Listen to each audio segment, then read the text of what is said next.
राजमाता जिजाऊ माँसाहेब यांच्या स्वराज्याच्या कल्पनेला वास्तवामध्ये आणण्यासाठी त्यांनी बाळ शिवाजीराजे यांना संस्काराचे धडे दिले.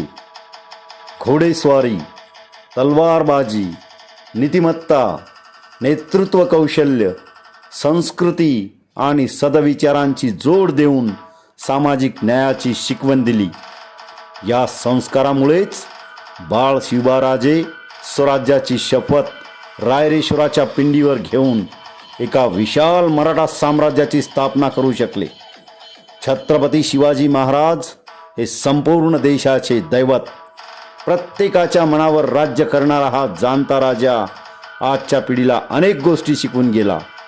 आपली संस्कृती, आपला समाज, आपल्या समाजातील प्रत्येक व्यक्ती आणि प्रत्येक घटक यांना सोबत घेऊन सर्वांचा विकास कसा साध्य